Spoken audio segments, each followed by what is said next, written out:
the man behind TownCar Music. What was your thought process of, in making TownCar Music? Well, I made it because I like music. And the reason why I made it is because music is my life. Every song I make has some sort of meaning behind it, whether it's on a party track or if it's something real. I call it TownCar Music for the fact that, the main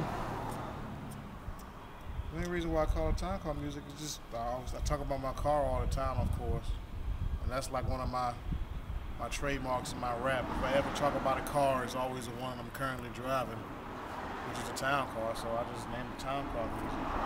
It was more so a gift to the South because we all like big cars down there.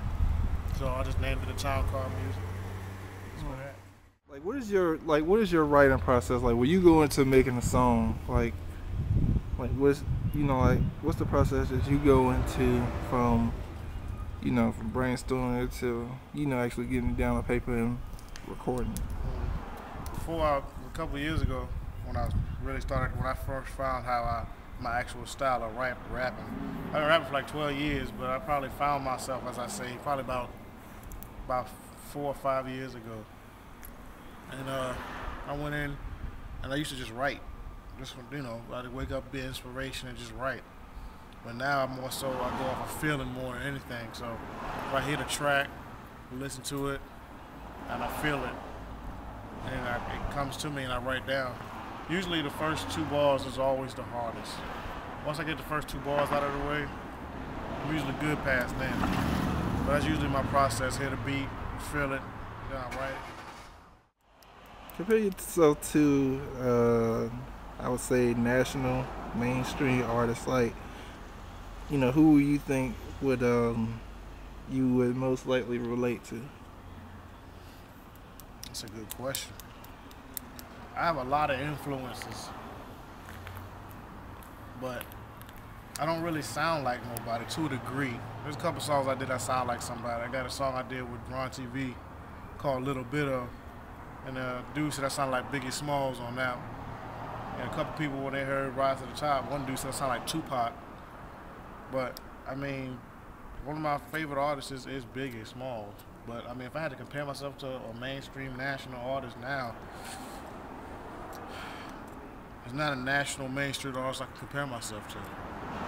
Not because I'm the best or like that, it's just for the fact that my style is not mainstream. So I can't compare myself to a mainstream. I can't compare myself to Nas, because Nas is on a 5% type level. I can't compare myself to Jay-Z, because Jay-Z's on a corporate level. I can't compare myself to Waka Flocka, because I don't have that style of rap. I can't compare myself to Twister, because I don't rap fast. Honestly, if I really had to compare myself loosely, and I mean loosely, it'll have to be probably Little Brother. I'm a mixture of Fonte and Rapper Big Pooh. Where do you see yourself in the industry? Let's say, where do you see yourself in the industry, I say about 5 or 10 years from now? First one, 5 years, and then the second one, 10 years. Well, since I've been rapping for 12 years, it then went from I want to be seen on TV with cars and clothes and hoes to I just want to get paid for what I do. So honestly, 5 years from now, I just see myself known as that opening artist for shows. I'm known, but I'm mostly underground. Maybe 10 years from now, you might actually see me. And then once you see what I am and I'm on TV and stuff, you're like, oh, I remember that cat. He was doing this thing 5 years ago. He was underground for most of his time, but he was doing this thing. And I really see more so as myself as a type of person that you won't really recognize my work until after you see me, and then you go back and listen to my old work. Something like a Common. Common was always out, but he didn't really blow up till he came out with a couple of tracks produced by Kanye West. So that's what I really see myself as. I don't really ever see myself as I'm making millions of dollars a year. If I get there, that's awesome. I don't see myself there though. People listen to your music. Where what would they get out of it? Deception. It's the first thing they get out of it.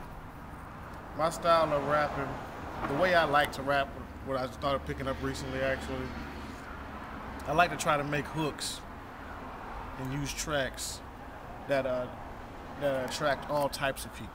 So of course I'm from the South, so I love using Southern music. But of course I want to use some New York type style, some Primo type beats, and then, you know what I'm saying, hip hop, there's all types of music.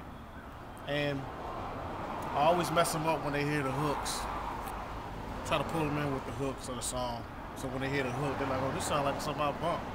So when you listen to the verse is nothing like the hook.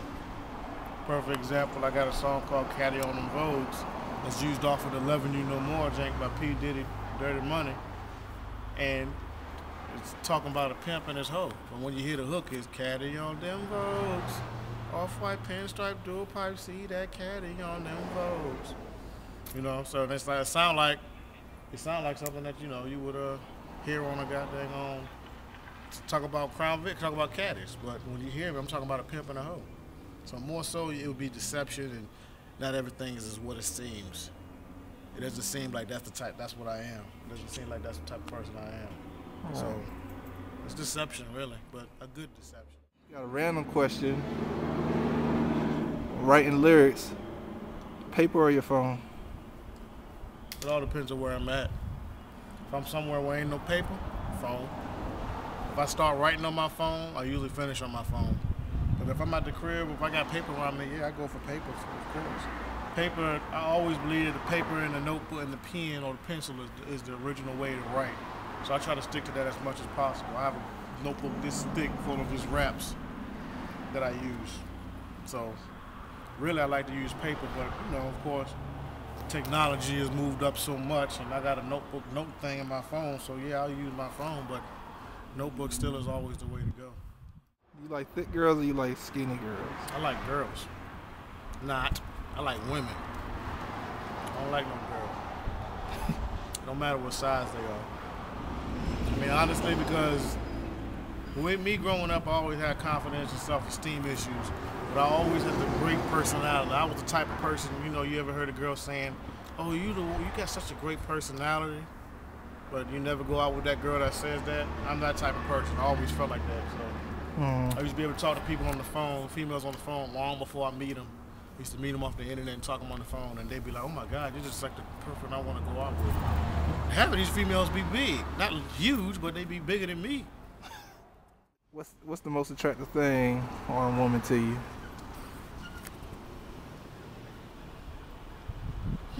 Walking away or coming towards me? This is your answer. I can't answer that for you. I don't know. I mean, I'm asking you, walking away or coming towards me? I mean, it all depends on what I'm looking at. Coming towards you. Coming towards me is a face. It's always a face. Walking away, of course, it's your booty. What else I'm going to say? Your back of your thighs, the back of your neck, or the back of your neck looks sexy. How are you recording nowadays? In the shop, James' studio, F.Low. Mike, the same thing we always recorded in, which I started with, and it hasn't changed yet. A mic.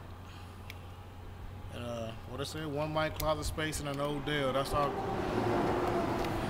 solution when it's time for us to cause hell. I use an old ass Dell computer that looks like it's about to crash any minute now. I can diss a microphone, a Magic Music Maker 15. I don't use no Sonar. I don't use no Pro Tools. We don't have no Mac PC running off of a terabyte and this, that, and the third. A computer and a mic. It said that you make beats too. I've been making beats. See, I've been rapping for 12 years, so I've been making beats for probably about, I want to say about 8 or 9 years. I started making beats. I actually was making beats when I first started rapping. But when I first started making beats, it was off of samples. Magic Music Maker has these samples you can use to arrange them how you want and make them sound how you want. And I mean, I was making a beat, but I always felt like I didn't make my official beat until I actually created my own melody. Not by chopping and cutting, which is still a lot of work to chop and cut a loop and make it sound like you wanted to sound. But I felt like when I made my first beat, which was on MTV Music Generator 2 for PlayStation 2, no, for PlayStation. That's the first beat I made. All right. Last question. Do you see progression in whether it's from you, folks around you, or just music industry as a whole? Do you see progression? You talking about as progression as in everybody, or just like as in myself in the game? If you talk about as in everybody, shit. Honestly, at the end of the day, hip hop ain't dead. Hip hop ain't never gonna die. Because hip hop is a culture. That's like saying that Africans are going to die. African is dead. Africans is dead. There's no such thing as hip hop going to die. All that rap is a seed of hip hop. Ja Rule said it best. All it is just stuff coming back around. There's a new generation coming to it. You got 40-year-olds that was here during the beginning of rap, that started the rap, still listening to what we do now. You know, Russell Simmons, you know what I'm saying, Slick Rick, Big Daddy Kane, they all listen to the music we play now, plus all the music they grew up with. So all the people that's being grown, that was born during this time, they're listening to what they was born with all the way up to where they at now. So hip hop can't die because that's just what it is. When I see progression, yeah, I mean, it's progression in the world of rap. There's a progression in the world of hip hop, but it's not like we're used to. It's going to change. A younger generation is running this now. So it seems like hip hop is dead because all the true hip hop heads are older now. There's not too many young hip hop heads. So yeah, it seems like it's dead, but it's not. It's never gonna die because there's still people out there that rap that's younger than me that's rapping real stuff like that. I mean, when it comes down to other people, I mean, I see a lot of progression. I see like F. Low change. You know what I'm saying? F. Low has grown with his skill. Ron TV, he's grown with his skill. I mean, I've seen a lot of people grow with their skill and everything. You know, I mean, I remember when James, when I first heard James rap, James was a materialistic type of rapper to a degree. And punchline was the key. And he went from punchline into being real about what he is. I mean, he still does his thing. He's awesome with it, but you know, he grew so much. It's like night and day. If you listen to the first song he wrote to what he write now, it sounds like a completely different person on the map. So yeah, I mean, there's a lot of progressions around me. I always progress. It's not possible for me not to progress, because I progress more now than I ever have, and I always see myself getting even better. I feel like I don't have a peak. I've said that a couple times in some of my songs on my mixtape, but every time I say peak, I'm really talking about the city of Chesapeake. Yo, what up? Infamous capital B-I-double-G-I-E capital D-E-A-F. In short, it's Mr. Biggie Deaf, one half of Newborn Veterans, one half of Flowing Big, which is the same group. You're watching Flowing Big's TV right here on Flowing Big's TV. Holla at your boy.